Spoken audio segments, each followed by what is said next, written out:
When you look back to 1980 to 2000 to today, you can see the major problem that we're having. The writing's on the wall. Here's the average housing prices: 47K, 120, 420, 13% interest rate in 1980, then 8% in 2000, 8% today. $600 out the door payment a month, $1,200, $3,700. But here's the problem. Back in 1980, what do you think you needed to qualify for this home? $18,000 in income, but yet the median household income was $21,000. That makes sense. The average American could buy the average house. In 2000, 20 years later, same thing. $38K to qualify, $42,000 median household income. Makes sense. Then today, this is the problem: $120,000 in salary to qualify, and yet the median household income is $81,000. They cannot qualify, so people are forced to rent. But let's look at the rent prices. In 1980, you could rent for $308, which was only 17% of your income. In 2000, if you didn't want to buy, you could rent for $600, 17% of your income. Well, today, people don't have a choice. There are 100 million people right now in this country that are forced to rent, which is 29.6% of their income. So many families can't afford to buy, and they're being forced to pay these high rent prices, and that's why they're feeling the pressure. We are witnessing, this year will go down in history as the year the middle class has finally disappeared. So we need to find a solution, and we need to find one fast. There is no longer any question about it. The middle class is disappearing. So we are left with two options. We can stay the way we are and become part of the lower class or lower middle class for a lot of individuals, but this is not the desired outcome. What we want to be is part of the upper class. We want to increase our income and overall have more money. So in this video compilation, we're going to showcase not only why the middle class is disappearing, but what you can do to set yourself apart to become part of that upper class and have more money. That middle class home, there's no market for it. It's too costly to build. It's too risky to build. You can only now build, which is why the government realizes this, you can now only build luxury homes or rental properties. So the middle class doesn't know this, which is why I keep telling people, if you own a single family detached home right now as a rental property, or if it's in your home and you want to keep it for your kids or something, I'm telling you, don't sell it right now, right? Now, most people they don't think that way, so they're going to sell their middle class home and go buy a new, they're trading up or whatever the reason is, or trading down. But the middle class home is going to disappear in terms of new construction, which is going to make it incredibly valuable in the future. Middle class jobs are shrinking, and these could one day disappear. They will shed more than 600,000 jobs by 2033. Let's just go through some of the top 10. Office clerks, first-line supervisors, metal and plastic machine workers, financial clerks, bill and account collectors, quality control inspectors. Where are the middle class jobs growing? Medical assistants, light truck drivers, construction laborers, substance abuse, behavioral disorder, and mental health counselors, heavy tractor trailer truck drivers, electricians, accountants, registered nurses, analysts, and general and operation managers. Did you see what's happening there? This is the anti-AI. Every one of these middle-class jobs that's growing has nothing to do with technology. It has everything to do with people. There is no argument anymore. The middle class is gone. And before I show you what I'm about to show you to prove it, let's make sure we clearly define what middle class is. Because for basically every decade before this one, middle class was being able to purchase a home, possibly send your kids to college, buy at least one new car, go on a couple vacations a year, and support a family of 4. And that's semi-comfortably with some money left over to save. To achieve that today, on the lowest end of everybody's estimations, it would take $174,000 a year to achieve that. And that's on the lowest end of that spectrum. And to really drive it home how insane that is, this is a list of the percentage of people in America that make that amount of money, from $170,000 to $174,000 a year. That's about 5% of Americans that make that. If you have to be in the top 5%, that means you're rich. That means you have to be literally rich to afford what people in America have been doing basically since its existence. And in my opinion, that was the thing that made America America. Being able to have a regular job and support a family and actually purchase a piece of America yourself. And those days are gone. You can no longer just have a regular job. No regular job is paying somebody $174,000 a year. That's not happening. There's no mailman. There's no construction worker. Nobody is getting paid that. It's officially only the rich and the poor. The middle class is dying. And here's why. There was a time when one salary could buy a home. It could raise a family. It could fund a comfortable retirement. But that life is gone. It is no more. House prices are through the roof. Interest rates are sky high. Food, fuel, energy, everything's more expensive. But your wages have barely moved. The average person today is earning less than they were in real terms than they were 20 years ago. But here's the part that no one talks about. This isn't an accident.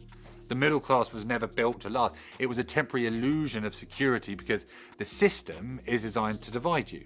You either own assets, property, investments, businesses, and you build wealth, or you own nothing and you work for wages and you slowly fall behind. And right now they're making sure you stay in that second group. Home ownership's you're getting priced out. Cost of living is rising faster than pay is, and taxes are up, pensions are vanishing. And the middle class was built on an affordable ownership. Now, what is it? It's all renting, it's subscriptions, it's lifetime payments. They don't want you financially secure. They want you trapped, working, spending, paying taxes, repeating. Unless you break the cycle and start owning assets, you are not going to get ahead. You want to know why the middle class is dying? I think the biggest reason is because cost of living keeps going up, but everybody's ability to make income keeps staying the same. So the middle class is being swallowed up into a poverty class. Because the average income for an American-born citizen is $56,000 a year. $56,000 a year! And I think that's before taxes too. So you're only taking home maybe like $48,000. That's $4,000 a month. I mean, most people's rent is $1,000 or $1,200 a month. How do people even survive off of that? That's poverty. So that's one of the reasons why the middle class is dying, because it's turning into a poverty class. The middle class, as we've always known it, is disappearing. The idea that you could get married, buy a house, have a kid or two, send them to an okay enough school, have 2 cars, send your kid to college, and retire. But get this. Over the last 50 years, the average household income increased 16%, while housing increased 190%, and college tuition increased 264%. On top of that, marketing is a $1.7 trillion industry, so their job is literally to make you spend more money. But of course, nobody teaches you this stuff in school. Health insurance, super expensive. Let's not get started on the quality of food, Monsanto, Big Pharma, it runs deep. But the final nail in the coffin, current government policy and the Federal Reserve actually make the wealth gap worse. Now this goes back a lot farther than this, but let's just start in 2008. Despite banks causing the crash, the government bailed them out and sent them millions and millions of dollars.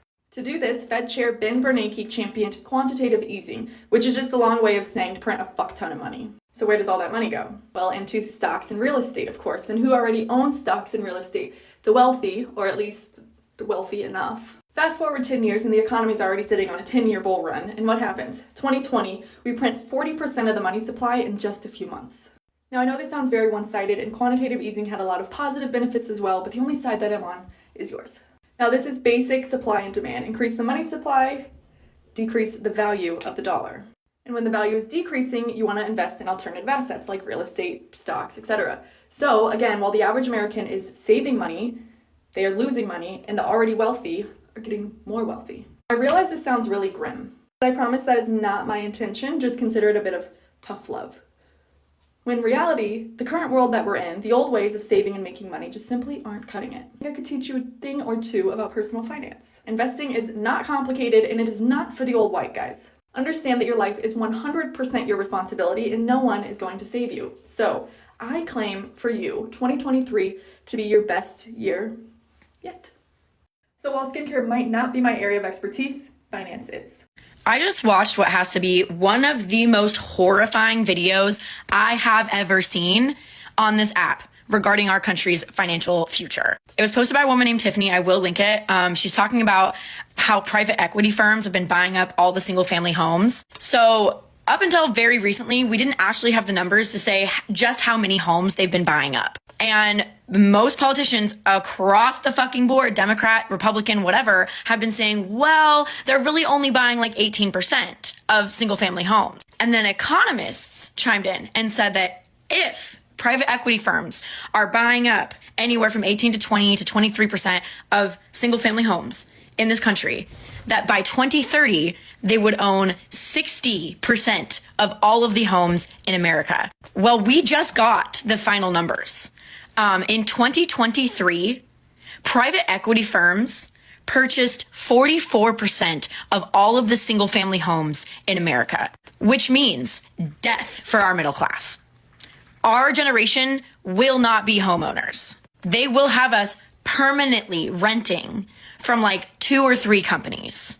Now, America has a lot of problems, but this should be a unifying problem that every single person who is not part of one of those private equity firms cares about, including current homeowners. They bought Everyone's freaking out about the middle class shrinking, but they're focused on the wrong problem. The middle class is shrinking, but not for bad reasons. It's not about the size of the middle class, it's about how it feels for the people in it. There are videos claiming that the middle class is disappearing or that it's gone entirely. Lots and lots of videos, because lots and lots of people are worried about this, and rightly so, because everyone is worried about everything right now. So what exactly is happening to the middle class? Pew Research defines the middle income range for a household of 3 as $52,000 to $156,000 annually in 2020 dollars, or adults whose annual income is 2/3 to double the national median. So yes, there are fewer people that fit into that margin, but that's because people got richer, not poorer. In 2021, 50% of adults lived in middle-class households versus 61% in 1971. Now, 2021 is old data, but it's not that old and is representative of a broader trend. The doomsayers also have the same data and they're getting it wrong. We can also extrapolate from real wages and get the sense that this growth is still happening. The lowest paid Americans experienced the strongest wage growth over the past 3 years. That means that many people who left the middle class just started making more money. Over that same period, the number of adults in the upper income tier increased by 7%, representing a growth in share of aggregate income to 50%. Even within the middle class, people started making more money. The median income of middle class households increased from $59,934 in 1970 to $90,131 in 2020. The lower income tier did increase by 4%, which isn't great, but this was still a net positive movement of 3% into upper income. And you can see this bifurcation in stores too. 95% of luxury brands expanded profits in 2022, while dollar stores thrived. But overall, over the past 40 years, 41 million people have grown out of the middle class, representing hundreds of thousands of dollars in gained income. The real problem, and what everybody should be worried about, is that the middle class doesn't feel so middle for people who are in it. Rent prices increased at fastest pace in 40 years. Childcare costs are up 32% from 2019, with the average family spending $700 a month. Elder care costs have skyrocketed too. It's an average of $10,000 a month to stay in a nursing home. At-home care can cost over $200,000 a year. The median price of assisted living has increased 31% faster than inflation, doubling from 2004 to 2021. Debt burdens are increasingly heavy, and we all know what's happened to the cost of college. And as life is getting more expensive, some parts of it are getting harder. The probability of finding a job if you don't have one has hit record lows. Male median earnings are stagnant after accounting for inflation. All in all, a household at the bottom 20% of the income distribution makes the same that it was making 50 years ago in real terms. We have this idea in our heads about what the middle class means: predictable wages, healthcare, retirement, housing. All of those things have gotten more expensive over time or have been impacted by inflation. So no, the middle class isn't gone or dead as some fearmongers would have you believe. In fact, more Americans are leaving the middle class for higher income tiers. But all of the points I just listed help explain why people feel like they're not middle class and feel left behind. So why are so many people worrying about the size of the middle class rather than how it's actually doing? Videos that I mentioned, like this one, are part of the issue. They use objectively wrong numbers and prey on people's anxieties. The amount of misinformation is confusing and loud, and algorithms don't care who is right, they just care who gets views. It's also a shift in mindset. As economists have recently found, we've shifted into more zero-sum thinking over time. We think that only one person can win. The videos talking about the disappearing middle class are one example of this, stating that the good old days were indeed good and that everyone can win, when in reality, more people have the opportunity to win now. As economist Robert Russ highlights though, the average person can make a lot of progress and has, but economic progress doesn't necessarily make us gloriously happier. Because none of what I just talked about discounts the real issues like housing costs, healthcare costs, etc. But things are still trending in a positive direction. And so maybe that's the reason that we think 1983 is better than now. We can't really see the world around us for how it is rather than how it feels. If your parents made $30,000 in 1985, you'd have to make $90,000 per year to have the same purchasing power today. So I want you to think about that for a second.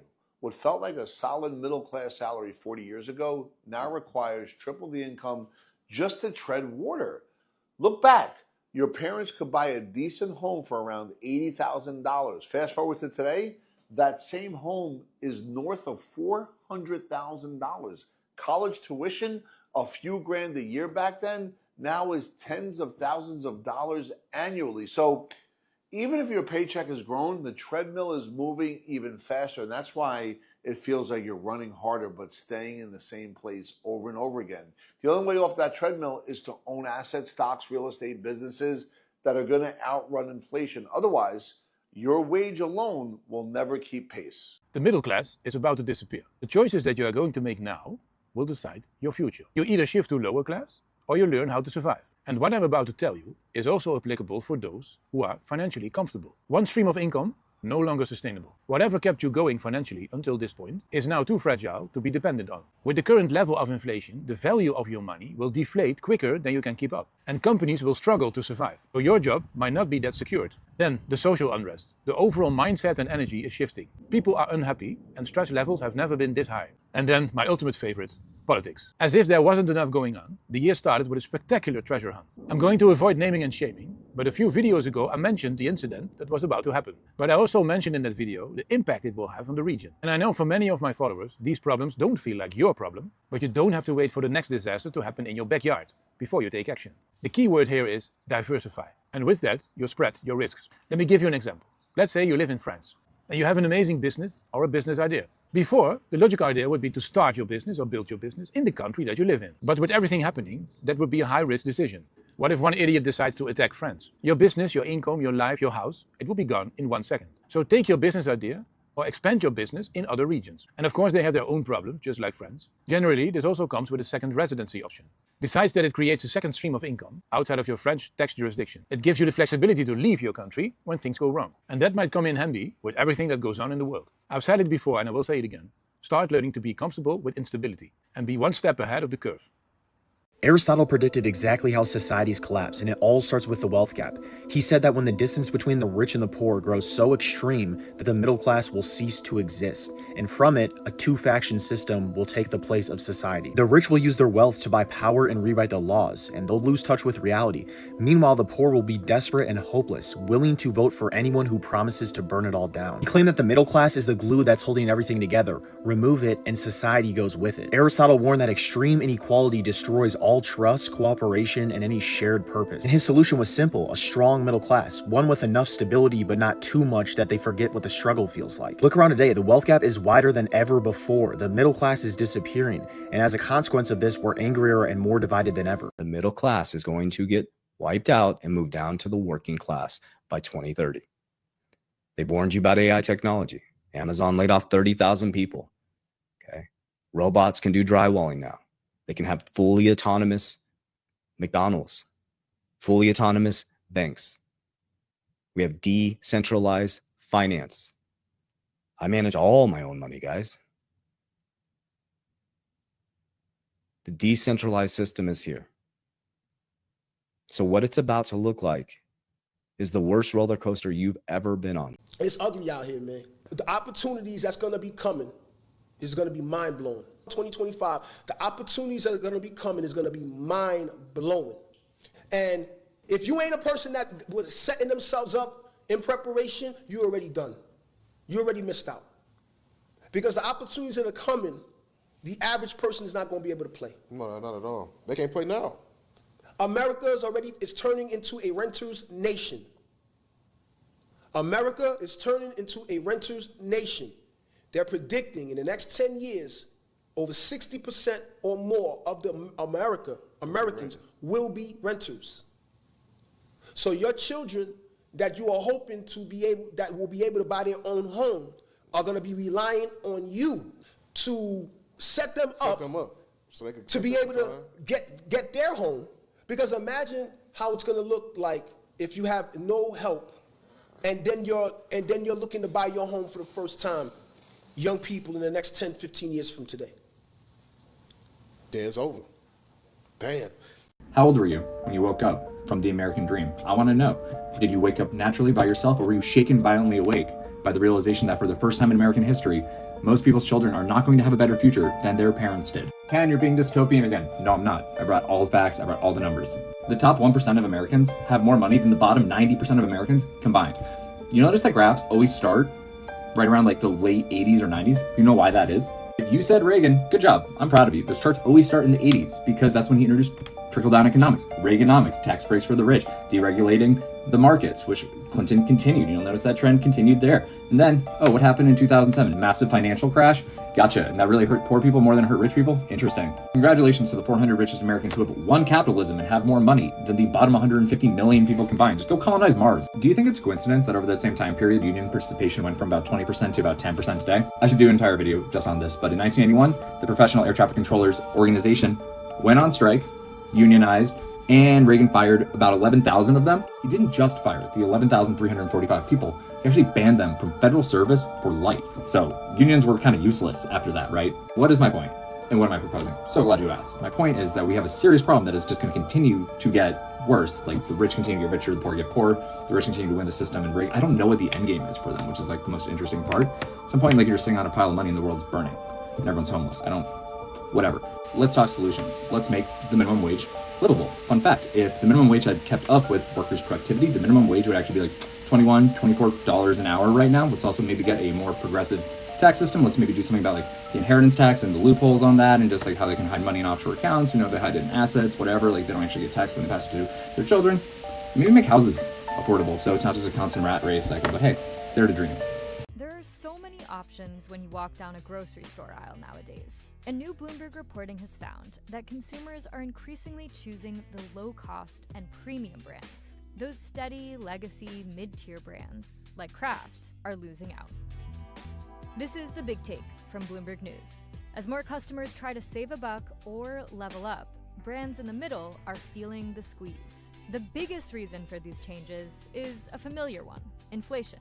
Premium and super premium sales volumes are up, but big companies like Procter & Gamble or a Kraft Heinz, those sales units are down. Lower to middle income shoppers are saying, is this something that's really worth me splurging on? Maybe I can trade down in other categories that are more of like a staple. People used to be ashamed to have a bottle of Kirkland from Costco brand shampoo or shower gel in their bathroom. That's not the case anymore.